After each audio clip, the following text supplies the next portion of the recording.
Hi friends, let's have some quick revision of very important Viva questions. This is a very important question. The predominant immunoglobulin or antibody present in GCF is IgG and present in saliva is IgA. It's a very important trick to remember. IgG is in GCF and IgA is in saliva. So we have A here, so you can remember it like this. A very common question which is asked in Viva as well as in MCQs, that type of interdental embrasures and the interdental cleaning aids used in those embrasures. So we have type 1, 2 and 3 types of embrasure. Type 1 embrasure is when gingiva is covering the full interdental area. That means interdental embrasure is fully covered with gingiva. There is no black triangle, there is no space. So here for cleaning the interdental areas, we use dental floss. If there is mild papillary recession, there is a black triangle, there is a mild space. In such kind of embrasures, these are the type 2 embrasures, we use interdental brushes. We call them as Proxa brushes also.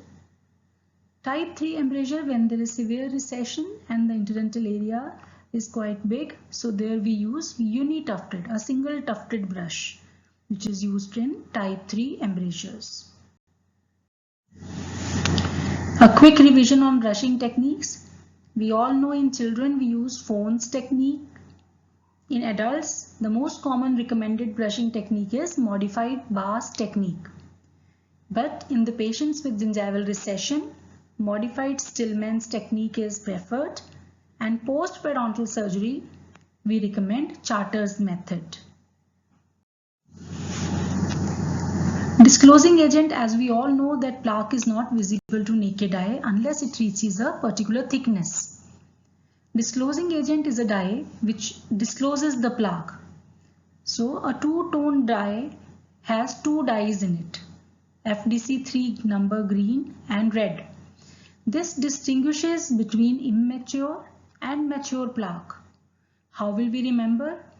Red is for recent, that is immature plaque, and bluish green color comes for older plaque.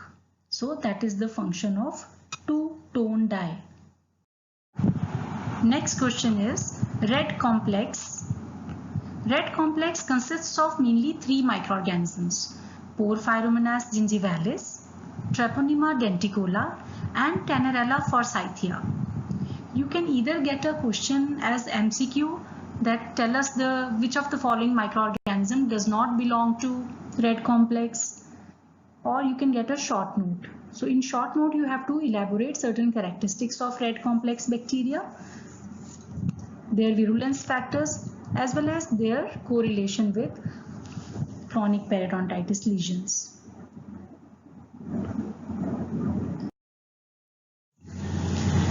Then the predominant microbe associated with pregnancy gingivitis is Prevotella intermedia. This is a very important Viva question. Main microorganism detected in localized aggressive periodontitis cases is Aggregatibacter actinomycetam fomitans. You have to remember full name. Let's have some 2-3 lines on this microorganism. Its earlier name was Actinobacillus actinomycetam fomitans. Actinomycetam fomitans was given, this species name was given because it was found along with the Actinomyces israeli in the actinomycosis, orofacial actinomycosis lesions. And earlier name was Actinobacillus because it used to form ray-like colonies. But now they have seen that this microorganism has been found along in the clusters along with Haemophilus aprophilus and Haemophilus sagnis. So they have collectively given them the name Aggregatibacter. So the name has changed from Actinobacillus actinomycetam fomitans to Aggregatibacter actinomycetam fomitans. This is the main microorganism, and what is the USP? It produces leukotoxin. So sometimes they also ask this. Very common question which they ask is difference between scalar and curate. If we talk about scalars, they are mostly we talk about supragingival scalars. They are heavy instruments If we see the tip or the working end of the instrument, it has a tip, it has a very sharp end, and then it has a face, and on the back side is very sharp, so it is triangular in cross section. So that is why we cannot insert it in subgingival area. These are the bulky instruments because they have two lateral surfaces. The face meets the lateral surfaces at two cutting edges, so there are two cutting edges. So this is a very strong instrument because two cutting edges converge to form a very strong tip which doesn't break.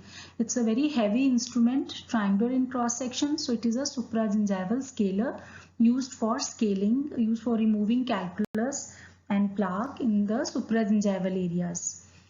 Curette is a very delicate instrument. Instead of sharp tip of the scaler, it has a blunt or rounded toe. If we see the cross section, it has a semicircular cross section. It has also face and two lateral surfaces and two cutting edges. In the universal curette, we use both the cutting edges, but in area specific curette, only the outer cutting edge is used. So these are very delicate instruments, and because they are semicircular instruments and very small and delicate instruments, they can be inserted subgingivally. They have been designed for the subgingival area. They do subgingival scaling as well as curettage. Instruments used for cleaning implant surface. We all know that implants are made of titanium. If we use metallic instruments, it will cause scratches on the surface of implant, which we don't want.